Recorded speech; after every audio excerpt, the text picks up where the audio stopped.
வணக்கம். ராகவா விஷன் செய்திகளுக்காக ஆனந்தி. விரிவான செய்திகளை காணும் முன் இன்றைய முக்கிய செய்திகள். வந்தே மாதரம் 150வது கொண்டாட்டம். கவர்னர், முதல்வர் பங்கேற்று வந்தே மாதரம் பாடலை பாடினர். மரக்காணம் அருகே வாகனத்தின் பழுதை நீக்கிக் கொண்டிருந்த வாலிபரிடம் செயின் பறிப்பு, 3 திருநங்கைகள் கைது. கோட்டக்குப்பம் அருகே தெருக்களில் நிறுத்தி வைக்கப்பட்டிருந்த வாகனங்களை வாலிபர்கள் உடைக்கும் காட்சி வீடியோ வைரல். அரசு மருத்துவமனைகளில் காலி பணியிடங்களை நிரப்ப கோரிக்கை, செவிலிய அதிகாரிகள் வாயில் கூட்டம். இனி விரிவான செய்திகள். வந்தே மாதரத்தின் 150வது கொண்டாட்டத்தில் கவர்னர், முதல்வர் ஆகியோர் கலந்து கொண்டு வந்தே மாதரம் பாடலை பாடினர். வந்தே மாதரம் 150வது ஆண்டு கொண்டாட்டம் புதுச்சேரி அரசு கலை பண்பாட்டுத்துறை சார்பில் கம்பன் கலையரங்கத்தில் நடைபெற்றது. இதில் சிறப்பு விருந்தினராக கவர்னர் கைலாஷ்நாதன், முதலமைச்சர் ரங்கசாமி, சபாநாயகர் செல்வம், துணை சபாநாயகர் ராஜவேலு, உள்துறை அமைச்சர் நமச்சிவாயம், குடிமைப்பொருள் வழங்கல் துறை அமைச்சர் திருமுருகன், பாராளுமன்ற உறுப்பினர் செல்வகணபதி, அரசு செயலாளர் சரத் சௌகான், திமுக சட்டமன்ற உறுப்பினர் அனிபால் கென்னடி மற்றும் அரசு அதிகாரிகள் கலந்து கொண்டனர். விழாவின் போது வந்தே மாதரம் பாடலை 150வது ஆண்டு விழாவையொட்டி வந்தே மாதரம் பாடல் இசைக்கப்பட்டது. மத்தியில் பிரதமர் மோடியின் தலைமையில் வந்தே மாதரம் பாடல் பாடும்போது புதுச்சேரியிலும் கவர்னர், முதலமைச்சர் உள்ளிட்ட அனைவரும் வந்தே மாதரம் பாடலை பாடினர். தொடர்ந்து பல்வேறு தேசபக்தி பாடல்கள் இசைக்கப்பட்டன. एक प्रेरणा पंच के रूप में हमारी स्मृतियों में सदैव रहे, इसी उद्देश्य से आज यहाँ जानकारी देगी भी, साथ ही देश के नागरिकों को इसकी गौरवशाली विरासत का हिस्सा बनने का भी. மரக்காணம் அருகே இருசக்கர வாகனத்தில் பழுதை நீக்கிக் கொண்டிருந்த வாலிபரிடம் தங்கச் செயினை அபகரித்து சென்ற 3 திருநங்கையர்களை போலீசார் கைது செய்துள்ளனர். விழுப்புரம் அருகே கெடார் கிராமத்தை சேர்ந்தவர் கண்ணப்பன். இவரது மகன் ராமச்சந்திரன் கடந்த 3ஆம் தேதி சென்னையில் இருந்து தனக்கு சொந்தமான இருசக்கர வாகனத்தில் ஈசிஆர் வழியாக வந்துள்ளார். மரக்காணம் தீர்த்தவாரி அருகில் அவர் வந்தபோது அவரது இருசக்கர வாகனம் திடீரென்று பழுதாகியுள்ளது. இதனால் ராமச்சந்திரன் தனது இருசக்கர வாகனத்தை சாலை ஓரம் நிறுத்திவிட்டு சரி செய்து கொண்டிருந்தார். அப்போது அந்த வழியாக ஒரு காரில் 3 திருநங்கையர் வந்துள்ளனர். அவர்கள் ராமச்சந்திரனின் பழுதான இருசக்கர வாகனத்தின் அருகில் காரை நிறுத்திவிட்டு உதவுவது போல விசாரித்துள்ளனர். ராமச்சந்திரன் அவர்களிடம் தனது இருசக்கர வாகனம் திடீரென்று பழுதாகிவிட்டதாக தெரிவித்துள்ளார். அப்போது கண்ணிமைக்கும் நேரத்தில் அவர்கள் ராமச்சந்திரனின் கழுத்தில் இருந்த 2 சவரன் தங்கச் செயினை பறித்து கொண்டு காரில் தப்பிச் சென்றனர். இது குறித்து ராமச்சந்திரன் மரக்காணம் காவல் நிலையத்தில் புகார் அளித்தார். அந்த புகாரின் மீது மரக்காணம் போலீசார் வழக்கு பதிவு செய்து விசாரணை நடத்தி வந்தனர். இதனையடுத்து கடலூரை சேர்ந்த லாவண்யா, நிஷா, ரெஜினா ஆகிய 3 திருநங்கைகளை கைது செய்து விசாரணை நடத்தி வருகின்றனர். கோட்டக்குப்பம் அருகே தெருக்களில் நிறுத்தி வைக்கப்பட்டிருந்த வாகனங்களை வாலிபர்கள் அடித்து உடைக்கும் வீடியோ தற்போது வைரலாகி வருகிறது.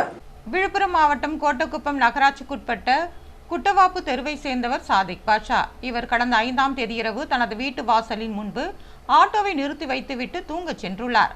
11:30 மணி அளவில் வெளியில் கண்ணாடி உடைக்கும் சத்தம் கேட்டு எழுந்து வந்து பார்த்தபோது மதுபோதை தலைக்கேறிய நிலையில் இருந்த 3 வாலிபர்கள் கத்தி உள்ளிட்ட பயங்கர ஆயுதங்களுடன் ஆட்டோவை உடைத்துக் கொண்டிருந்தனர்.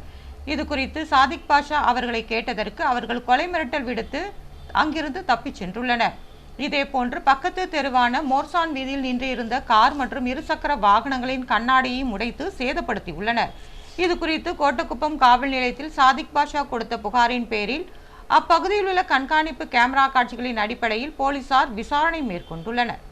போலீசார் கோட்டக்குப்பம் பகுதியை சேர்ந்த முகமது ஆசிப் மற்றும் அவரது நண்பர்களான தட்டாஞ்சாவடி பகுதியை சேர்ந்த கிருபா சங்கர் என்று 2 வாலிபர்களை கைது செய்துள்ளனர். தலைமறைவாக உள்ள ஒருவரை தேடி வருகின்றனர்.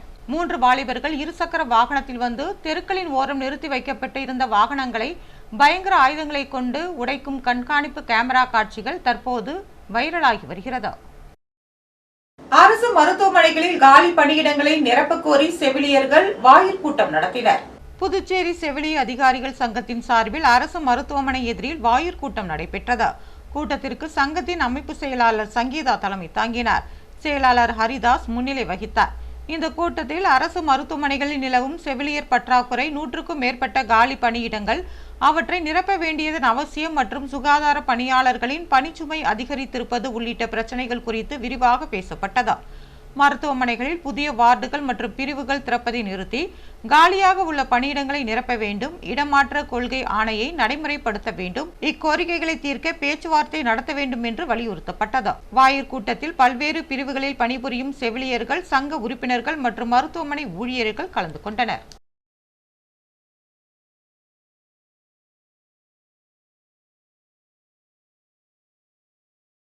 வாக்காளர்கள் கணக்கெடுப்பு படிவம் வழங்கும் இடங்களில் அதிகாரிகளுடன் அரசியல் கட்சியினர் செல்லக்கூடாது என்று தேர்தல் ஆணையம் தெரிவித்துள்ளது. லாஸ்பேட்டை தொகுதி வாக்காளர் பதிவு அதிகாரி வெளியிட்டுள்ள செய்திக்குறிப்பில், லாஸ்பேட்டை சட்டமன்ற தொகுதியில் அமைந்துள்ள 2 வாக்குச்சாவடிகளில் வாக்குச்சாவடி நிலைய அதிகாரிகள் கணக்கெடுப்பு படிவம் விநியோகம் செய்யும் போது அரசியல் கட்சியை சேர்ந்த நபர்கள் உடன் இருந்ததாக எழுந்த குற்றச்சாட்டு விசாரிக்கப்பட்டு வருவதாகவும், அதைத் தொடர்ந்து படிவங்களை விநியோகம் செய்ய சம்பந்தப்பட்ட வாக்குச்சாவடி நிலை அதிகாரிகளுக்கு மாற்று அதிகாரிகள் நியமிக்கப்பட்டுள்ளனர் என்றும் தெரிவித்துள்ளார். வாக்குச்சாவடி நிலை அதிகாரிகள் கணக்கெடுப்பு படிவம் விநியோகம் செய்யும் போது அதை திரும்ப பெறும்போதும் அரசியல் கட்சியால் நியமிக்கப்பட்ட வாக்குச்சாவடி நிலை முகவர்களை மட்டுமே உடன் அழைத்து வர அனுமதிக்கலாம். அரசியல் கட்சியை சார்ந்த மற்ற நபர்களை அனுமதிக்க கூடாது என்று குறிப்பிடப்பட்டுள்ளது. மல்லாடி கிருஷ்ணராவை பதவியிலிருந்து நீக்க வேண்டும் என்று வைத்திலிங்கம் எம்பி வலியுறுத்தியுள்ளார். புதுவை மாநில காங்கிரஸ் கட்சி தலைவர் வைத்திலிங்கம் எம்பி செய்தியாளர்களை சந்தித்தார்.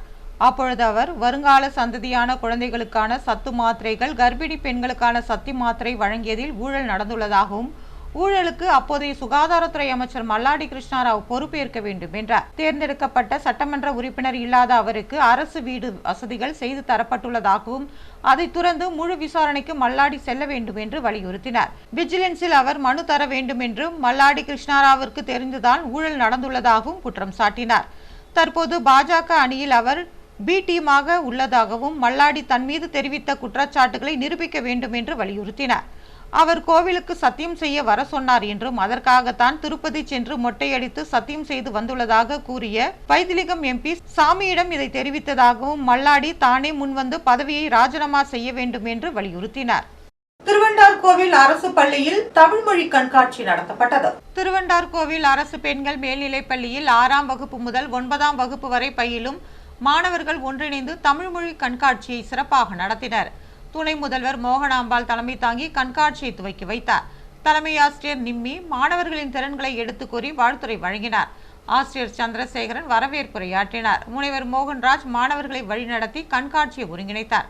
கண்காட்சியில் தமிழ் இலக்கியம், தமிழ் பண்பாடு, தமிழர் மருத்துவம், இயற்கைக்கு தமிழர்கள் அளித்த முக்கியத்துவம், பாரம்பரிய விளையாட்டு உபகரணங்கள், தமிழர் கலை, தமிழ் புலவர்களின் மார்வேடம் போன்ற பல கூறுகளை மையமாக வைத்து கண்காட்சிகள் நடந்தேறின. கண்காட்சியில் பங்கு கொண்ட மாணவர்களுக்கு சான்றிதழ்கள் வழங்கப்பட்டது. நிகழ்ச்சிக்கான ஏற்பாடுகளை பள்ளி ஆசிரியர்கள் செய்திருந்தனர். கோரிக்கைகளை வலியுறுத்தி ஓய்வூதியதாரர்கள் போராட்டத்தில் ஈடுபட்டனர். புதுச்சேரி ஓய்வூதியர் சங்கங்களின் கூட்டு மேடை சார்பில் 8வது ஊதிய குழு வரம்பு குறிப்பில் ஓய்வூதியதாரர்களின் நலன்கள் குறித்து குறிப்பிடாத மத்திய அரசின் ஓய்வூதியதாரர்களுக்கு எதிரான போக்கை கண்டித்தும், வரம்பு குறிப்பை திரும்ப பெறுவதோடு அதை முறைப்படுத்தி வெளியிட வலியுறுத்தியும் சுதேசி மில் எதிரில் ஆர்ப்பாட்டம் நடைபெற்றது. சங்க தலைவர் நடராஜன் தலைமை தாங்கிய ஆர்ப்பாட்டத்தில் பொதுச் செயலாளர் ராதாகிருஷ்ணன், தலைவர் சண்முகம், ஓய்வூதியர் சங்க பொறுப்பாளர்கள் கலியமூர்த்தி, ராமகிருஷ்ணன், சிவகுமார், அன்பழகன் உள்ளிட்ட பலர் கலந்து கொண்டனர். கீழ்புத்துப்பட்டு சுவாமி விவேகானந்தர் ஊரக சமுதாய கல்லூரியில் வேலைவாய்ப்பு முகாம் குறித்த பயிற்சி நிகழ்ச்சி நடத்தப்பட்டது. கீழ்புத்துப்பட்டு சுவாமி விவேகானந்தர் ஊரக சமுதாய கல்லூரியில் ரெஃப்ரிஜரேஷன் மற்றும் ஏர் கண்டிஷனர் பிரிவில் படிக்கும் மாணவர்களுக்கு வேலைவாய்ப்பு முகாமுடன் கூடிய துறை சார்ந்த சிறப்பு வகுப்பு நடைபெற்றதா. 38 ஆண்டு காலம் பணி அனுபவம் மிக்க பயிற்சியாளர்கள் கருணாகரன், ராஜு ஆகியோர் நிகழ்ச்சிக்கான ஏற்பாடுகளை செய்திருந்தனர். மாணவர்களை ஊக்கப்படுத்தும் வகையில் இருவரும் சிறப்பு வகுப்புகளை நடத்தினர். ஏசி மெக்கானிக்கில் உள்நாடு மற்றும் வெளிநாட்டில் உள்ள வேலைவாய்ப்பு குறித்து விரிவாக எடுத்துரைத்தனர். துறை சார்ந்த பாடங்கள் செய்முறை விளக்கத்துடன் நடத்தப்பட்டது. தனது பணிக்காலத்தில் ஏற்பட்ட அனுபவங்களை இருவரும் மாணவர்களிடையே விரிவாக எடுத்துரைத்தனர். 50க்கும் மேற்பட்ட மாணவர்கள் இந்த சிறப்பு வகுப்பில் பங்கேற்றனர். மாணவர்களின் சந்தேகங்களுக்கு விளக்கம் அளிக்கப்பட்டது. அரியாங்குப்பம் முருகர் கோவிலில் நடைபெற்ற மருத்துவ முகாமில் அப்பகுதி மக்கள் கலந்து கொண்டு பயனடைந்தனர். புதுவை அரியாங்குப்பம் காலத்தோட்டத்தில் அமைந்துள்ள ஸ்ரீ சிவசுப்பிரமணியர் ஆலயத்தில் பல் மருத்துவ முகாம் நடைபெற்றது. மகாத்மா காந்தி மருத்துவமனை மருத்துவர்கள் சிகிச்சை அளித்தனர். இதில் அரியாங்குப்பம், காலத்தோட்டம், கோட்டைமேடு, பிசிபி நகர், அம்பேத்கர் நகர், அருந்ததிபுரம், அன்னை நகர் உள்ளிட்ட பகுதிகளை சேர்ந்த பொதுமக்கள் கலந்து கொண்டனர். வில்லியனூரை சேர்ந்த கஸ்தூரிபா அரசு பெண்கள் கல்லூரி, சூரியோதய தொண்டு நிறுவனம் மற்றும் கோவில் நிர்வாக குழு சார்பில் இந்த மருத்துவ முகாம் ஏற்பாடு செய்யப்பட்டிருந்தது. கோவில் நிர்வாக குழு தலைவர் செல்வம் முன்னிலை வகித்தார். மருத்துவர் ஏஞ்சலினா, துணை பேராசிரியர் அபிராமன், முனைவர் ஜெயராஜன் ஆகியோர் மருத்துவ முகாமிற்கான ஏற்பாடுகளை செய்திருந்தனர்.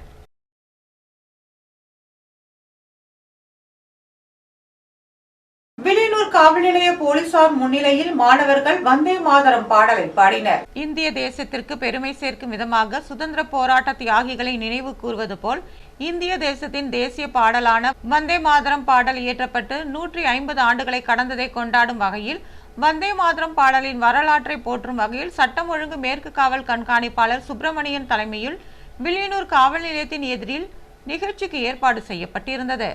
ஆய்வாளர் கலைச்செல்வன், வில்லியனூர் மகளிர் காவல் நிலைய ஆய்வாளர் சாந்தி, உதவி ஆய்வாளர் திருமுருகன் மற்றும் போலீசார் இதில் கலந்து கொண்டனர். வில்லியனூர் ஆரம்ப பள்ளியின் மாணவர்கள் இதில் கலந்து கொண்டு வந்தே மாதரம் பாடலை பாடி தேசப்பற்று, ஒற்றுமை, பெருமை ஆகியவற்றை நினைவு கூர்ந்தனர். இதனைத் தொடர்ந்து காவல் கண்காணிப்பாளர் சுப்பிரமணியன் மாணவர்களுக்கு வந்தே மாதரம் பாடலை பற்றிய வரலாற்றை எடுத்து கூறினார்.